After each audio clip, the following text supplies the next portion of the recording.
This is something that a lot of people did not know, but apparently surfaced after the fight. And Teofimo Lopez has what is known as pneumomediastinum. For those of you who, like me, don't really know any 4 or 5 syllable words, it's an air pocket in your chest cavity in between the lungs. Generally speaking, it's not dangerous unless it's exacerbated by other conditions or physical trauma, like being in a boxing ring. And this came out afterwards that he was actually in danger of possibly dying in case this caused one of his lungs to collapse. And I'm sure, Ryan, knowing the people who handle him, this must have been devastating to them. Yes, this is something that came out after the fight, and it was sort of a footnote to everything else that was going on, because we saw. I was ringside for the fight in New York, and it's hard to tell with Lopez, because Lopez is someone who's had to overcome some things in his life. He is asthmatic. That's why he moved to Arkansas. He says he had a battle with COVID. That was one of the reasons for the fight being postponed. And he's just gone through a hard fight. So yeah, no, this was another thing on top of that. And, the doctors were saying that they believe that the air pocket was caused potentially by a tear in the esophagus.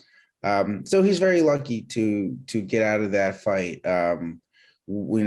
still alive and his health intact. Every boxer who gets out of the ring with their health should really feel blessed, because it's a dangerous sport that they're involved in.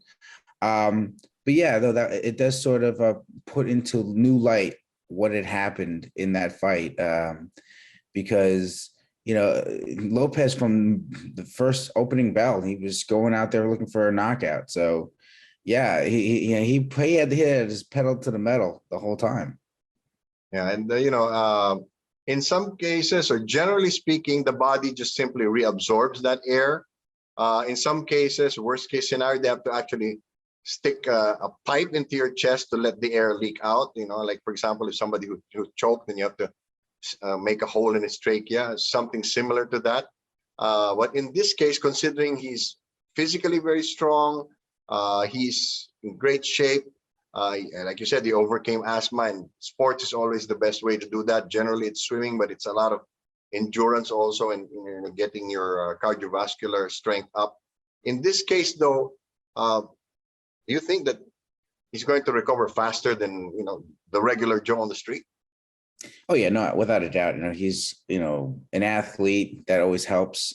But what I think that this does show is that for him, there is, a sense of mortality there, and that's always tough for a boxer, for any athlete to, especially someone in the prime of their youth, to acknowledge and to be faced with. So, yeah, I think he has something to figure out there, like in terms of making sure that he is in good health before he gets back in the ring.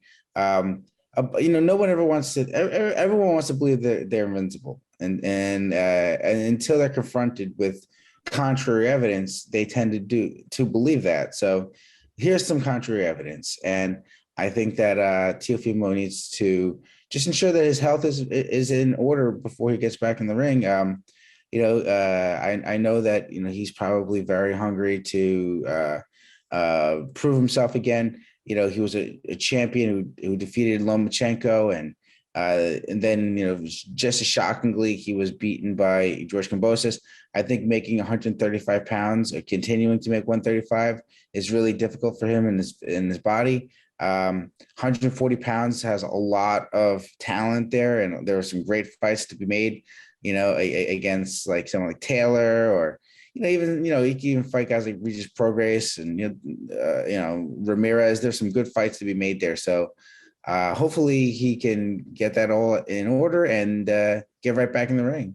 All right. Lastly, Ryan, considering that this is somebody who's not used to losing, and it's coupled with a potentially life-threatening disease, that plays with your mind a little bit. And you mentioned the sense of mortality. Of course, as a young man who's in his physical prime, that's kind of jarring. But to combine the two, he must be feeling very vulnerable right now.